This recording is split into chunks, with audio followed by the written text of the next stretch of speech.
Saudamos a todos do Grupo Espírita André Luiz. É com muita alegria que aqui estamos. Que bom que podemos nos reunir através da tecnologia, porque distanciados ainda nesta reunião, mas em breve nos encontraremos com certeza. Felizes, alegres, com o pensamento sempre no Mestre Jesus, que nos reuniu. Estamos reunidos em seu nome, que possamos sentir a sua presença amiga entre nós, porque ele nos disse que toda vez que assim o fizéssemos, aí ele estaria. E o nosso estudo de hoje é do Evangelho, relembrando o Evangelho do Mestre Jesus.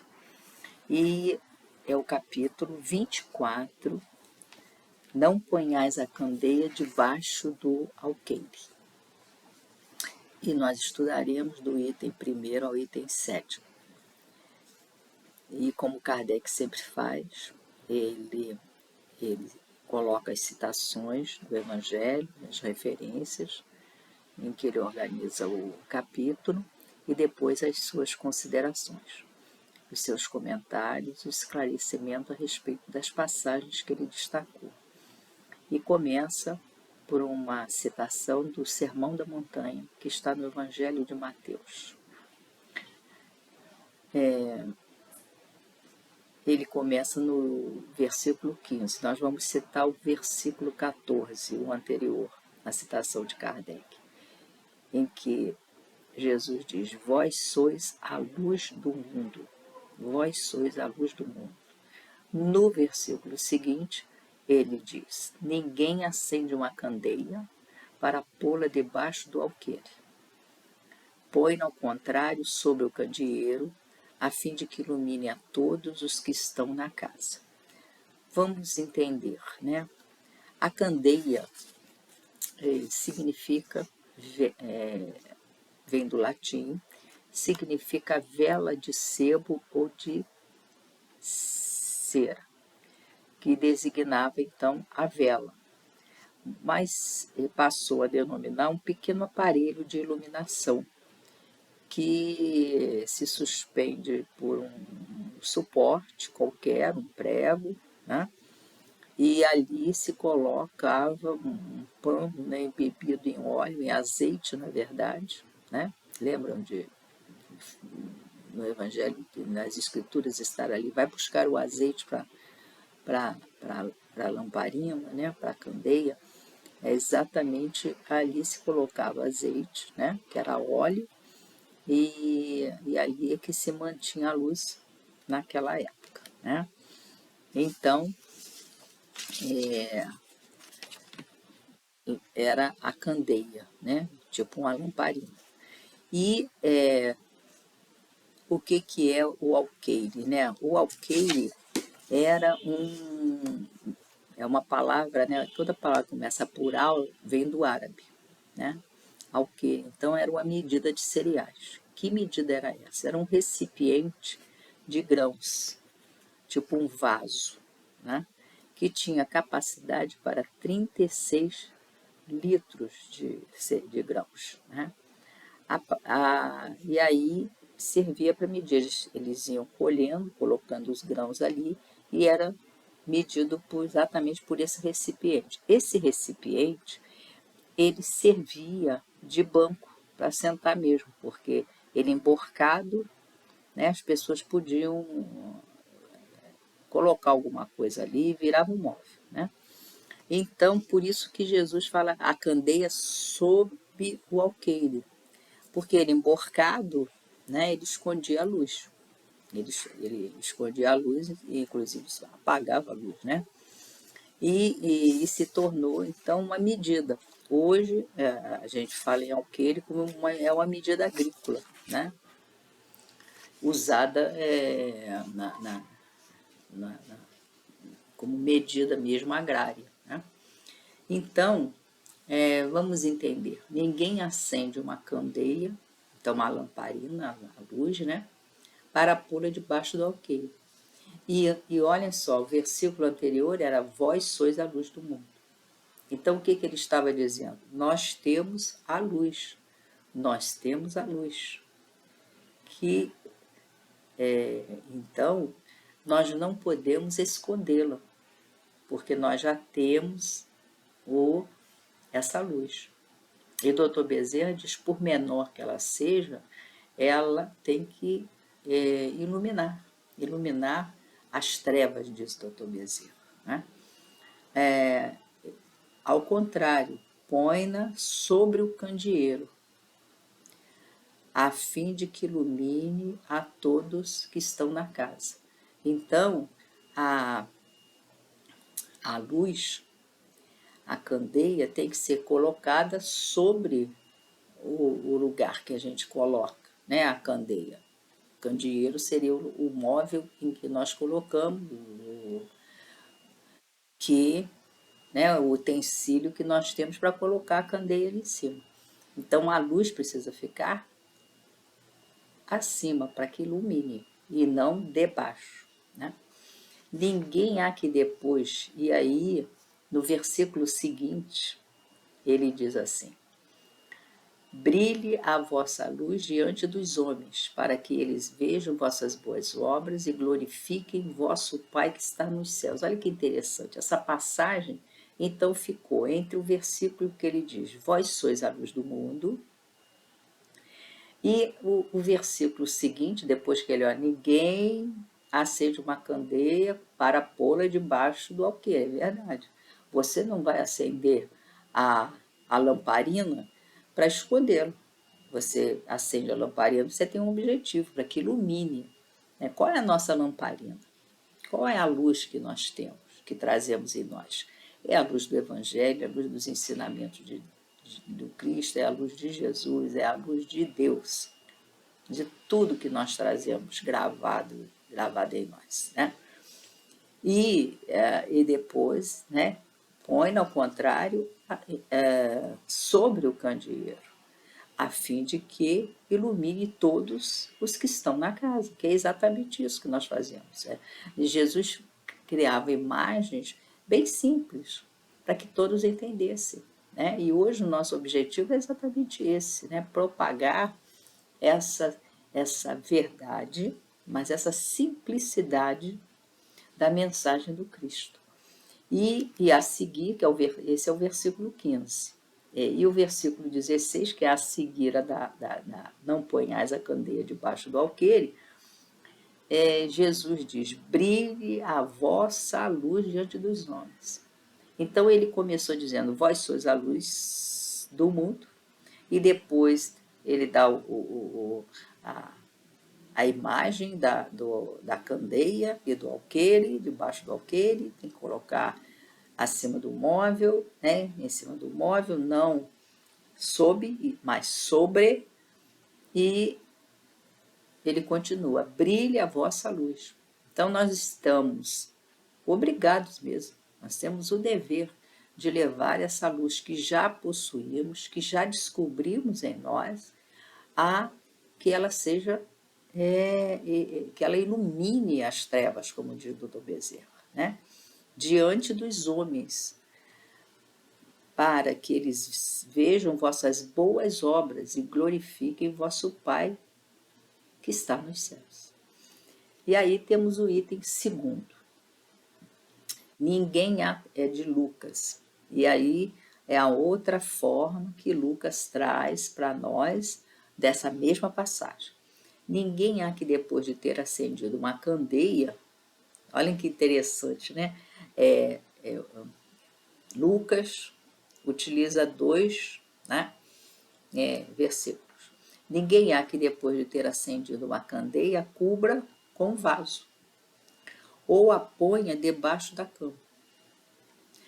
Põe-na sobre o candeeiro, a fim de que os que entrem vejam a luz. Olha como Lucas, né, ele fala da mesma, né, mensagem, mas agora de uma outra forma. Pois nada há secreto que não haja de ser descoberto, nem nada oculto que não haja de ser conhecido, de aparecer publicamente. Então vamos pensar isso, né? O item 18, né, ele continuando essa passagem, que esses são os versículos 16 e 17, no versículo 18 ele diz assim: ao que tiver, lhe será dado, mas ao que não tiver, até aquilo que pensa ter, lhe será tirado. Que interessante, né? Que a gente vai ver que está lá também na parábola dos talentos, né? Então, essa passagem aqui,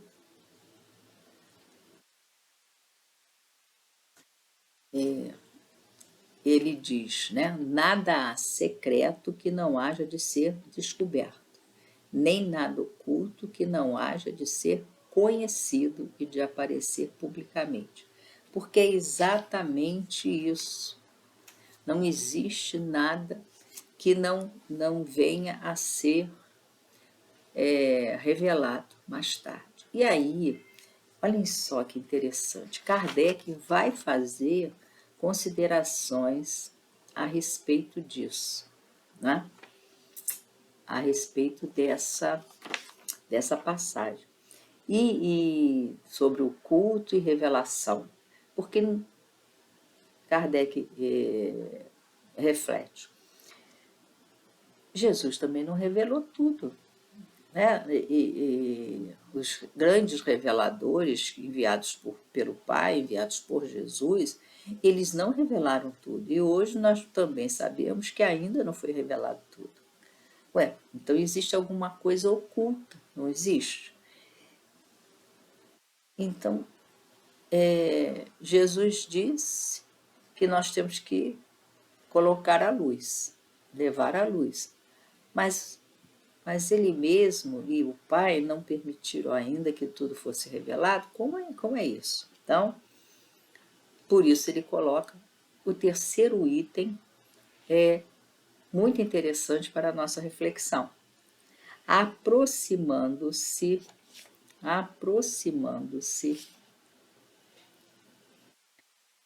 disseram-lhe os discípulos: por que lhes falas por parábolas?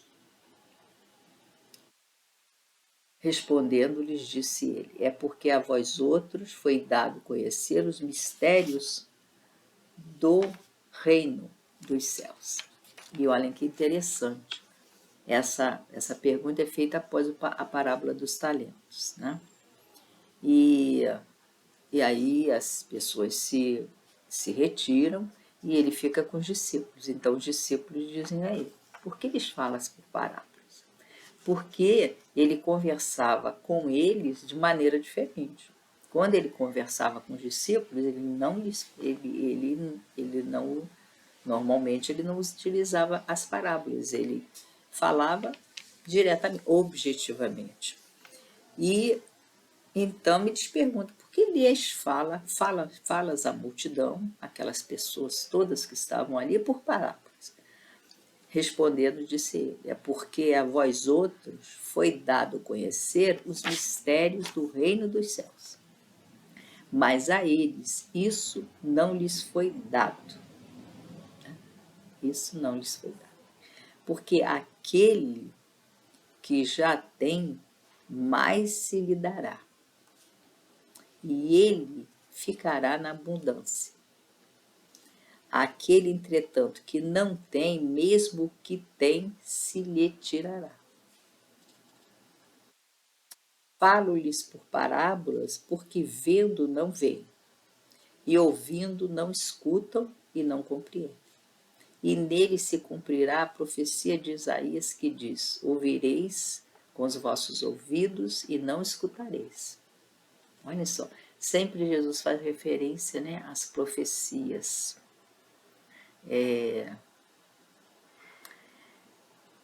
E nele se cumprirá a profecia de Isaías que diz: ouvireis com os vossos ouvidos e não escutareis.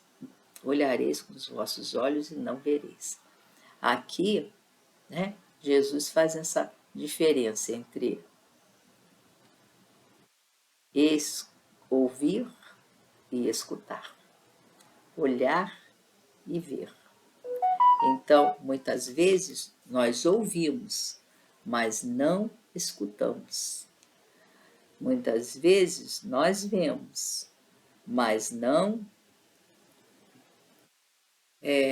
nós olhamos, mas não vemos.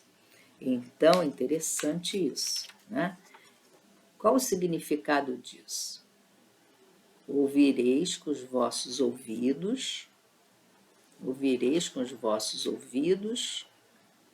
e não escutareis. Ouvireis com os vossos ouvidos e não escutareis. E então, ouvimos o que Jesus ali está falando. Mas não nos demos conta, não percebemos a profundidade daquele ensinamento. E não colocamos aquele ensinamento em nossas vidas. Vamos refletir. Jesus veio, desceu à terra, esteve entre os homens há mais de 2000 anos. E os homens o escutaram? Ouviram a mensagem. Até os incrédulos repetem as frases, as máximas de Jesus. Mas escutaram? Colocamos em nossas vidas? Nós que aqui estamos nos esforçando, como muitos outros estão fazendo. Mas ainda essas máximas, esse roteiro do Evangelho, como dizia Chico, né? Nós temos momentos do Evangelho e a caminho de um dia vivermos as 24 horas do Evangelho. E aí ele ainda diz: olhareis com os vossos olhos e não vereis. Nós olhamos as mensagens, mas não vemos ainda. Por que não vemos? Nós olhamos o nosso irmão, mas não identificamos ali, não vemos o nosso irmão como nosso irmão. Nós nos dividimos por opiniões religiosas, políticas, às vezes até por clubes de futebol. Nos dividimos, não conseguimos ver que ali está o nosso irmão. Não conseguimos ver. Olhamos, mas não vemos. Não vemos que temos de colocar essa mensagem do Cristo em nossas vidas, no nosso dia a dia, que ela possa viver pelas nossas mãos, pelas nossas palavras, pelo nosso olhar. Então, continua ainda a citação de Kardec. Porque o coração deste povo se tornou pesado. Por que pesado? Porque traz ainda os sentimentos de vingança, de ódio, de egoísmo, de orgulho, de vaidade, de ambição. Então, como disse Jesus, né? Cheio de iniquidades. E seus ouvidos se tornaram surdos, exatamente porque o coração está pesado de todas essas imperfeições, de todos esses vícios morais. Os ouvidos se tornam surdos e fechar os olhos para que seus olhos não vejam e seus ouvidos não ouçam, para que seu coração não compreenda e para que, tendo-se convertido, eu não os cure. Então, olhem só, olhamos, vamos pensar na nossa história como humanidade, olhamos,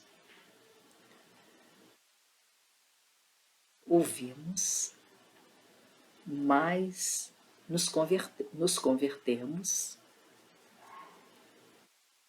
mas ainda não escutamos, ainda não vemos. E por isso, olha só, Jesus diz: tendo-se convertido, eu não os cure. E então, de que cura Jesus está falando? Jesus está falando da nossa cura do espírito, que nós, né, denominamos de cura real. A cura real. Nós buscamos ainda, nós homens, buscamos ainda a nossa cura física. Mas a nossa cura moral, em geral, nós vamos caminhando meio amolentados. Eu não consigo, isso é muito difícil, me desfazer do egoísmo, da minha vaidade, da minha intolerância, do meu preconceito, isso é difícil.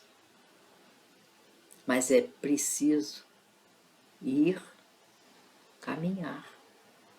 É preciso seguir o mestre, porque aí é preciso ter ouvidos de ouvir e olhos de ver.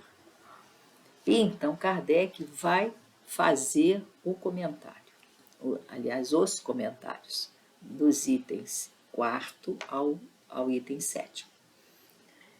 E aí diz ele assim, bem, causa admiração que Jesus tenha dito, né, algo óbvio, que a luz tem que ser colocada sobre o móvel e não debaixo do alqueire, já que, olha só, constantemente ele oculta o sentido de suas palavras sob o véu da alegoria,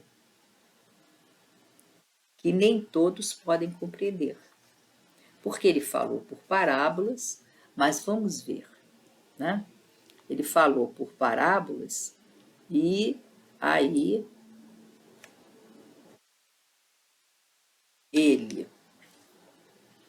as parábolas foram interpretadas de várias maneiras.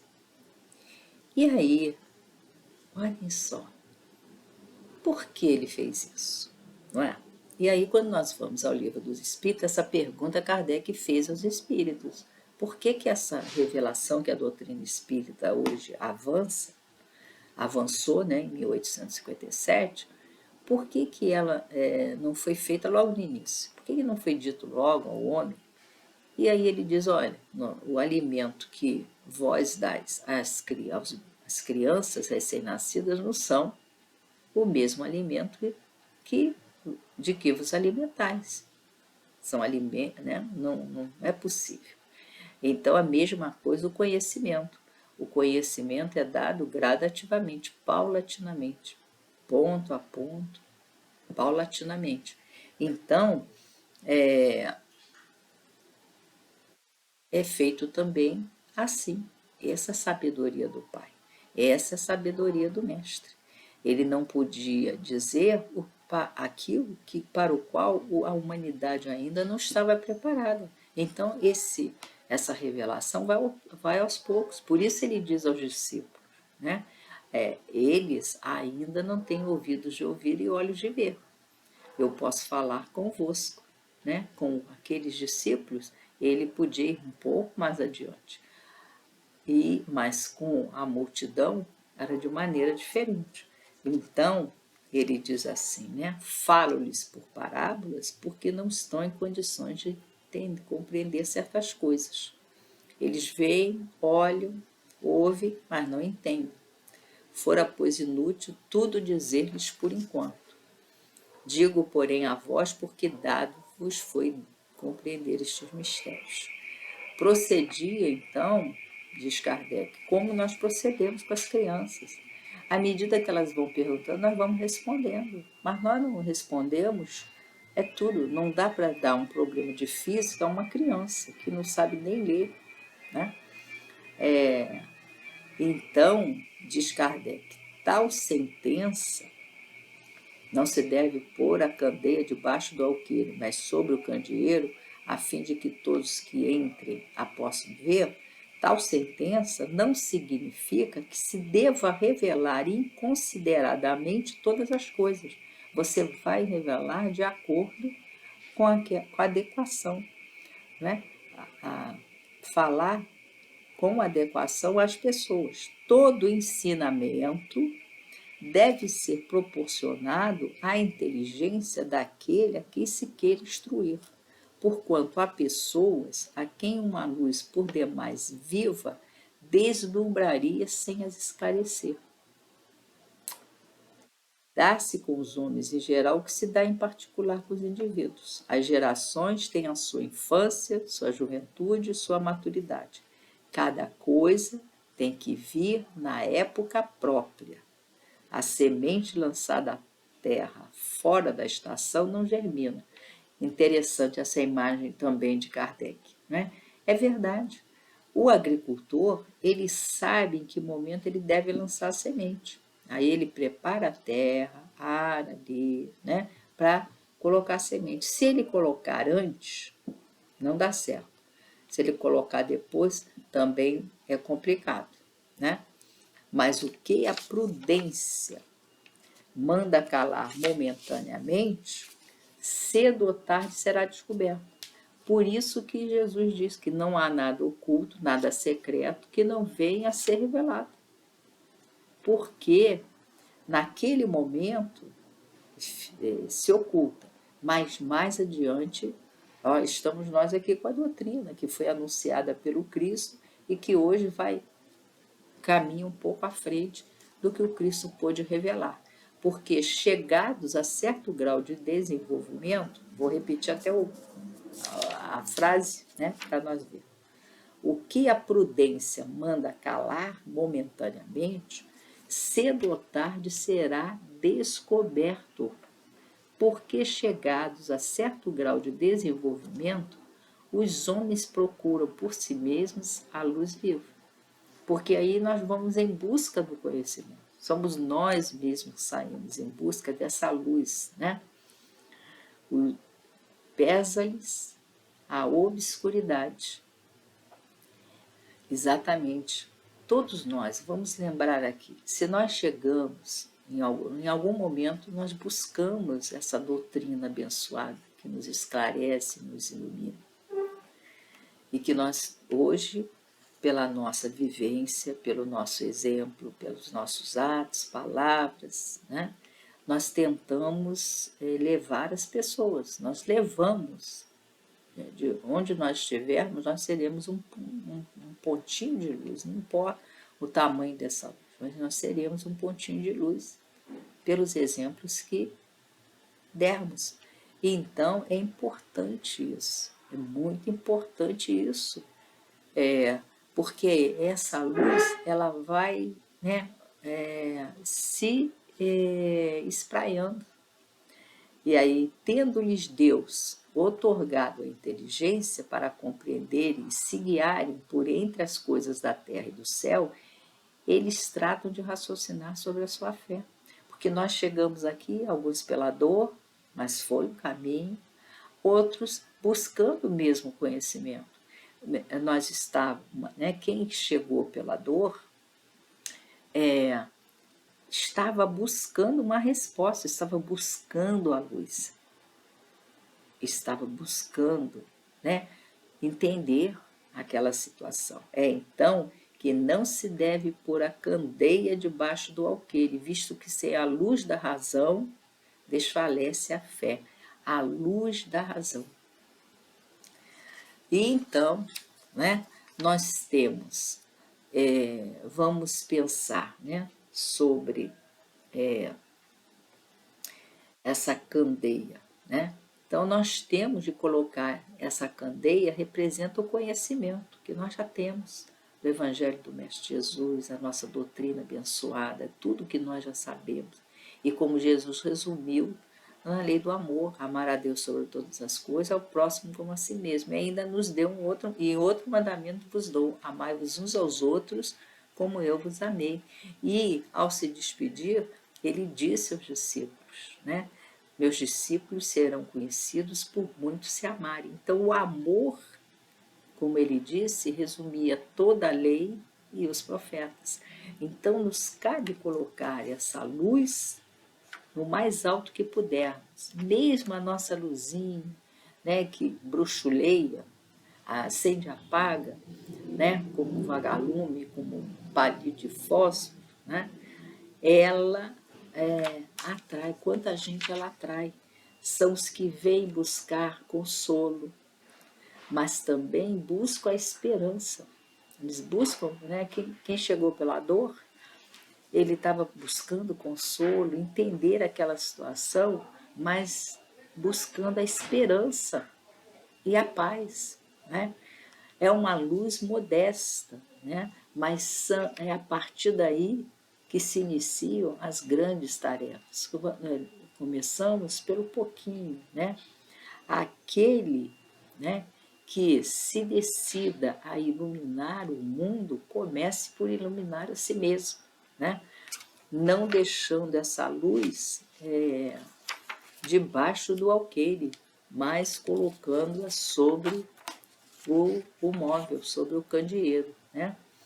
E à medida que nós vamos evoluindo, à medida que nós vamos incorporando esse amor, à medida que nós vamos exercitando esses olhos para ver, né?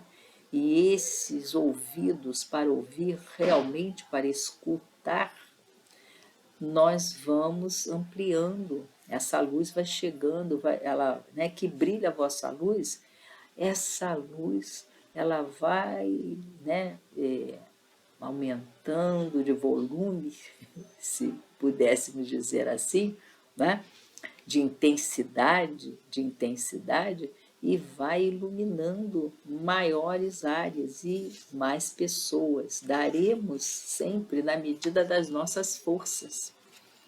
E porque é bom repartir o pouco. E aí isso vai nos dando felicidade, quando nós abraçamos. Quando é que nós estamos iluminando? Quando nós abraçamos, muitas vezes só um sorriso, né? A felicidade aumenta quando repartimos, ao passo, né, que a dor partilhada ela diminui. Vamos, pois, distribuir a nossa alegria e viver em Deus. Sabemos que somos espíritos imortais, sabemos de onde viemos, para onde vamos, então que brilhe essa luz, como disse Jesus, né? Mesmo humilde, mesmo pequenina, mesmo bruxuleante, mas alimentada pelo conhecimento dessa doutrina e do Evangelho de Jesus. É hora de buscarmos em nosso próprio território íntimo esse rastro luminoso que o Mestre deixou em nós. Há séculos ouvimos suas palavras, há séculos. São mais de 2000 anos, são 20 séculos. Nós estamos ouvindo as palavras do Mestre. Já é tempo de colocá-las em nossas vidas. E nós que aqui estamos nessa hora, nós estamos buscando fazer isso. É chegado o tempo de fazê-la florescer e frutificar. Então temos a responsabilidade. Jesus conta conosco. Jesus, o pastor, nós, as suas ovelhinhas, ele conta conosco. Temos então a responsabilidade de transmitir, porque somos espíritos a caminho de Deus, né? E Deus está em nós. Como disse então Jesus, antes da candeia, né, da passagem da candeia, vós sois a luz do mundo. E disse também, vós sois deuses, que brilhe então a nossa candeiazinha, né? Um dia nós seremos um clarão de amor fraterno, como quer o príncipe da paz. E é interessante, né? O item quinto, vamos para o item quinto, né? E Kardec continua refletindo sobre isso, né? Sobre esse colocar a luz sobre o alqueire, esse oculto que um dia será revelado. Então ele diz, olha, se Deus, na sua divina sabedoria, nossa previdente, diz ele, né, só gradualmente revela as verdades, é claro que as desvenda à proporção que a humanidade vai amadurecendo para receber essas verdades. Então esse foi o processo da revelação das verdades. Como disse Jesus, eu sou o caminho, a verdade e a vida. Então, essa revelação é paulatina. Por isso que ele diz que pediria ao Pai que trouxesse um Consolador prometido, que esclareceria o que ele não pôde esclarecer naquele momento, porque nós não entenderíamos, e revelaria o que ele não pôde revelar. Então, ele, Deus, mantém de reserva e não sob o alqueire. Olha que interessante, não é? A gente ficou pensando, então estava oculto, porque Jesus colocou sob o alqueire. E Kardec, como é que Kardec interpreta? Não, ele não colocou sob o alqueire, ele não escondeu, não. A verdade que hoje nós já temos acesso, ela foi colocada como reserva, na reserva. Os homens, porém, que entram a possuí-las, quase sempre as ocultam do vulgo com o intento de o dominarem. Porque essas revelações que nós temos hoje na doutrina já faziam parte dos templos religiosos antigos. Os egípcios, os babilônios, eles tinham esse conhecimento. Mas eles não revelavam ao vulgo, porque era uma forma de domínio. Então, muitas vezes, o ocultar, quando é o homem que faz, o objetivo de Deus é diferente do objetivo dos homens. Os homens pensam nos seus próprios interesses, a sua ambição. E então eles ocultam com a ideia de dominar. Não é o caso de Deus. Deus vai avaliando à medida que nós podemos aceitar aquela verdade. Vamos lembrar, quantos irmãos nossos ainda têm dificuldade de aceitar a ideia da pluralidade dos mundos, da pluralidade das existências. Quantos entre nós ainda não admitem que o homem tenha pisado na lua? Então, como isso é difícil para muitos dos homens ainda encarnados na Terra. São espíritos que ainda não conseguem entender. Então, e aí ele diz, esses que ocultam aos homens a verdade que eles já conhecem, esses sim colocam sob o alqueire, a esse conhecimento, a luz sob o alqueire. É por isso que todas as religiões têm tido seus mistérios, cujo exame proíbe. Não existem os dogmas religiosos que não podem ser discutidos? Pois é. É a forma de manter o domínio. Aí ele diz, essas religiões, elas foram, diz ele, Kardec, foram ficando para trás, a ciência e a inteligência avançaram e romperam o véu misterioso. Por isso chegou a doutrina, como diz Kardec, para matar a incredulidade e o materialismo. Exatamente porque os dogmas que não podiam ser discutidos, eles levaram o homem à incredulidade e ao materialismo. Essa é uma análise que Kardec traz para nós. E é exatamente a doutrina baseada na ciência que vai surgir como filosofia e trazendo consequências religiosas e morais, E aí ele continua, não podem existir mistérios absolutos. E Jesus está com a razão quando diz que nada há secreto que não venha a ser conhecido. Tudo o que se acha oculto será descoberto um dia. É a evolução, faz parte da lei do progresso. E o que o homem ainda não pode compreender, lhe será sucessivamente desvendado em mundos mais adiantados, quando se houver purificado. Aqui na Terra, ele ainda se encontra em pleno nevoeiro. Então, aqui nós teremos acesso ao conhecimento que nos é possível, como espíritos imperfeitos encarnados na Terra, um mundo de provas e expiações. À medida que formos evoluindo, teremos acesso a outros mundos e teremos acesso a um conhecimento maior. Então, nada ficará oculto. E aí, no item 6º, né, Kardec vai abordar a questão das parábolas, né? A questão, que proveito podia o povo tirar, questão que ele coloca, dessa multidão de parábolas, cujo sentido se lhe conservava impenetrável.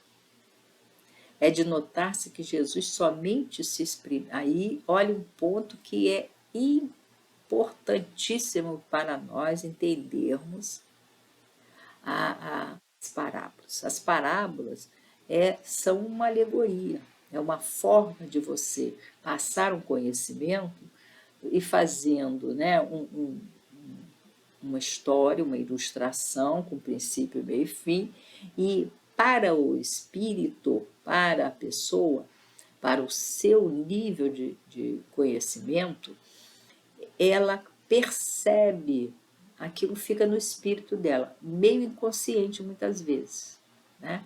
O espírito percebe. Vamos lembrar das histórias infantis que ninguém sabe, que foram coletadas pelos irmãos Grimm, né? Isso fazia parte do folclore de todos os povos. Todos os povos essas histórias eram conhecidas, que era uma forma de educação, especialmente das crianças, né, para que elas ficassem alerta diante dos perigos. Se nós lembrarmos da história da Chapeuzinho Vermelho, todos eles têm uma representação que está no inconsciente nosso. E era uma forma de dizer, olha, cuidado, tá? Cuidado, atenda, seja obediente. Então, era uma... e nós conseguimos, o espírito percebe, o espírito tem esse conhecimento. Tanto que a Joana de Ângeles diz que nós devemos preservar essas histórias assim, porque elas fazem... não havia a escrita, né? Não havia a maioria da população era analfabeta mesmo, o conhecimento era lá nos primórdios mesmo, era passada por oralidade, pela palavra, era verbal. Vamos lembrar dos nossos nativos, né? Os nativos de todos os povos. Isso faz parte da história da humanidade. Então, essas histórias eram uma forma de preparo psicológico mesmo, preparação psicológica do espírito. E a Joana fala da importância dessas, né? Tanto que houve um momento que quase que elas foram deixadas, essas histórias infantis foram deixadas de lado, e depois se recuperou, entendendo a necessidade psíquica mesmo, né? Da formação, porque bate lá no inconsciente. Então, a parábola, ela é essa historinha, né? Ela é essa historinha que bate no nosso inconsciente. Nós entendemos. Vamos entender isso na nossa cultura, a literatura de cordel. É muito interessante, né? Muitas delas são muito alegóricas, né? Aliás, elas são alegóricas. E nós que não fazemos parte daquele dia a dia ali né, do Nordeste, nós não entendemos muitas vezes aquelas imagens, não nos dizem muita coisa, né? Nós não entendemos, mas eles percebem, eles têm, né, eles fazem a leitura correta de todos aqueles sinais, todos aqueles signos, aqueles símbolos, né? Então, Jesus falava por parábolas, e o Pastorino, ele diz que era uma forma, olha só, que esse oculto de Jesus tinha um objetivo, que era preservar a essência do ensinamento. Então vamos pensar, uma história, quando eu formo uma história, né, eu tenho princípio, meio e fim. Se eu tirar algum elemento dali, é como um quebra-cabeça. Ele não fecha, né? Fica faltando uma peça. Ele fica, né, de pé quebrado. Então, Jesus sabia disso. Então, o Pastorino diz que era a forma, foi proposital, e era a forma que Jesus deixou para que esses ensinamentos fossem preservados. Então, as parábolas estão lá e são contadas, né, da mesma maneira até hoje. Cada inteligência, cada nível de conhecimento, cada espírito do seu patamar de entendimento, ele vai entender de acordo com as suas necessidades. É de notar-se que Jesus, mas Kardec chama um ponto importantíssimo, olha só, Jesus somente se exprimiu por parábolas sobre as partes, de certo modo, abstratas da sua doutrina, quando ele fala com Nicodemos. É preciso nascer de novo. Há muitas moradas na casa do meu Pai. Mas tendo feito da caridade com o próximo e da humildade condições básicas da salvação, tudo o que diz a respeito é inteiramente claro, explícito e sem ambiguidade alguma. Assim devia ser, porque era a regra de conduta, regra que todos tinham de compreender para poderem observar.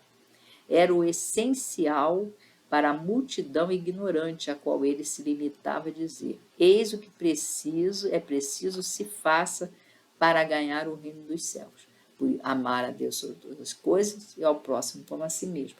E aquele decálogo, né? Não matar, não roubar.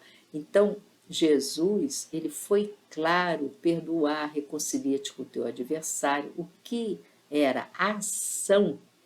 O que era ação? Ele foi objetivo, claro. Era a regra de conduta, como ele diz aqui, porque era a regra de conduta. Regra que todos tinham de compreender para poder observar. Então, ele foi positivo, afirmativo, não usou de alegoria. Amar é amar, perdoar é perdoar, reconciliar-se é reconciliar-se. Não tem alegoria, é positivo, é afirmativo. Não podemos fugir disso. Agora, as questões abstratas, o que é a pluralidade das existências, a pluralidade dos mundos. Então, sobre as outras partes, só aos seus discípulos desenvolvia o seu pensamento, por serem eles mais adiantados, moral e intelectualmente. Vamos lembrar que ele disse: fui eu que, não foste vós que me escolheste, fui eu que vos escolhi. Jesus pôde iniciá-los no conhecimento de verdades mais abstratas. Por isso ele disse: aos que já têm, ainda mais se dará. Entretanto, mesmo com os apóstolos, conservou-se impreciso acerca de muitos pontos, cuja completa inteligência ficava reservada a ulteriores tempos. Foram esses pontos que deram ensejo a tão diversas interpretações, até que a ciência de um lado e o espiritismo de outro revelasse as novas leis da natureza que lhes tornaram perceptível o verdadeiro sentido. Então, havia necessidade que a humanidade evoluísse, né, para que essa revelação fosse feita. Então, o último item, ele vai falar do Espiritismo.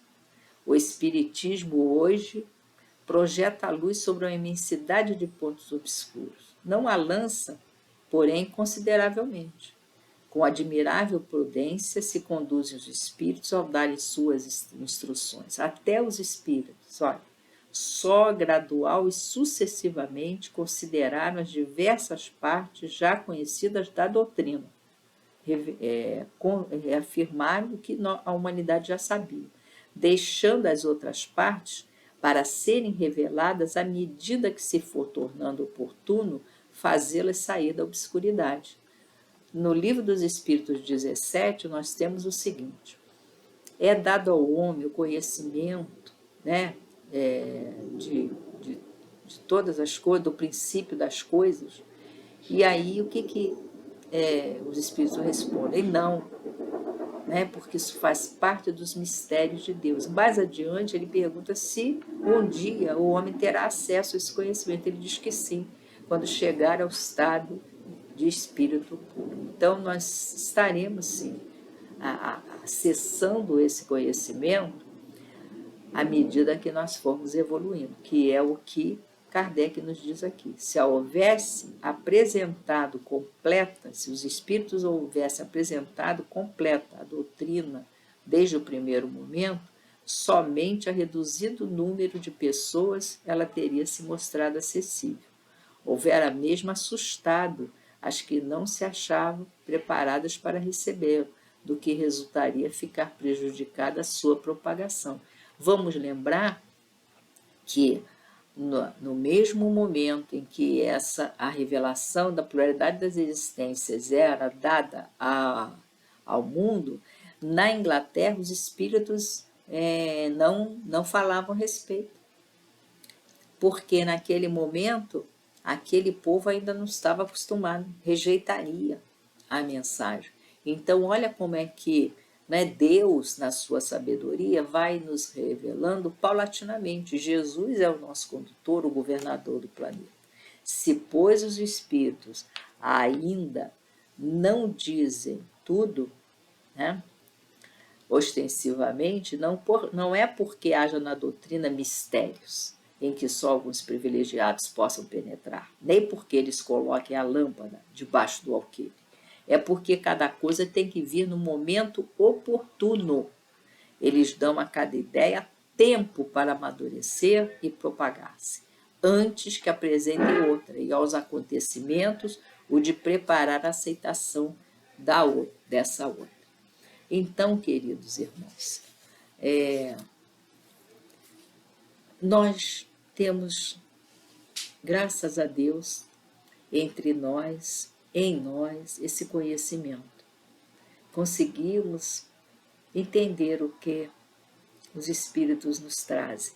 Somos gratos a todos os espíritos, a todos os médiuns, a Kardec, que se debruçou exaustivamente, com abnegação, sobre, né, as comunicações, e nos possibilitou que nós tivéssemos acesso a esse conhecimento. Hoje nós temos a codificação, somos gratos aos médiuns como Chico Xavier, que nos trouxeram conhecimentos primorosos, né, e que nos consolam, nos esclarecem, nos dão a certeza de que estamos seguindo o Mestre com convicção. Como diz Emmanuel, através da mediunidade do Chico, o espírita é aquele que diz: eu sei, e não apenas eu creio, eu sei.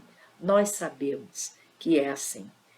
Nós somos espíritos imortais, nós sabemos de onde viemos, de priscas eras imemoriais, e caminhando em direção ao nosso futuro de luz, que brilhe a nossa luz. E no livro Luz Acima, Humberto de Campos nos conta umas histórias de Pedro. E o título é Nas Hesitações de Pedro. Pedro estava na Casa do Caminho, e a Casa do Caminho, diz Amélia Rodrigues, é o símbolo indestrutível do amor e da caridade para todo sempre. Invencível, imaculada, uma luz permanente. A Casa do Caminho continua iluminando, né? Nos iluminando, iluminando o mundo. E então, diz Humberto de Campos que foi após o Pentecostes. Aí chegou à porta da Casa do Caminho uma mulher em frangalhos, ela tinha sido apedrejada, ela era uma pecadora, no dizer dos homens, né? Estava ali querendo entrar, buscando auxílio. As mulheres da Casa do Caminho e o próprio Pedro, né? As mulheres estavam alarmadas com a situação. Uma pecadora chegando ali, Pedro vacilou. E aí ele se recolheu, orou, e pediu que Jesus o inspirasse. E o que Jesus então vai se materializar ali na frente de Pedro e vai dizer a ele. O Pedro pergunta: Mestre, temos uma pecadora na entrada, reconhecidamente entregue ao mal. Olha como Pedro, né? Olha, Humberto de Campos coloca bem a situação, que é bem como nós somos, né? Ajuda-me e inspira-me, que farei? E Jesus responde a ele: Pedro, eu não vim curar os sãos. Pedro, para ferir e amaldiçoar, sentenciar e punir, a cidade e o campo estão cheios de maus servidores. O Evangelho, para ser realizado, reclama o concurso de quem ampara e educa, edifica e salva, consola e renuncia, ama e perdoa. Abre o acesso à nossa irmã transviada e auxilia ao seu reerguimento. Não a precipites em despenhadeiros mais fundos. Ama-a, arranca-a da morte e traze-a para a vida. Não te esqueças de que somos portadores da boa nova da salvação. O Pedro, então, se dirige à porta, abre a porta e diz: Entre, a casa é sua. Ela se assusta e pergunta: Quem sois? E Pedro responde: Eu sou seu irmão Pedro. Que nós possamos abrir nossos olhos, nossos ouvidos, que nós possamos caminhar com o Mestre Jesus. A cada situação em nossas vidas, que nós possamos fazer como Francisco de Assis. Jesus, que queres que eu faça? O que Jesus espera de mim naquele momento, naquela situação? Porque aquela situação está ali, porque aquele irmão bateu a minha porta, porque ele se aproximou de mim. Quem é o meu próximo? Quem é o meu próximo? Mais próximo é aquele que se aproxima de nós. Que nós possamos, como diz Emmanuel no em Fonte Viva, né, possamos ser a candeia viva da iluminação espiritual. Transformar as nossas energias, como nos convida Emmanuel no Fonte Viva 81, em bondade e compreensão para toda a gente, gastando o nosso óleo da boa vontade na renúncia e no sacrifício. E a tua vida em Cristo passará realmente a brilhar. Que brilhe a nossa luz. Jesus nos abençoe. Gratidão a todos. Muita paz.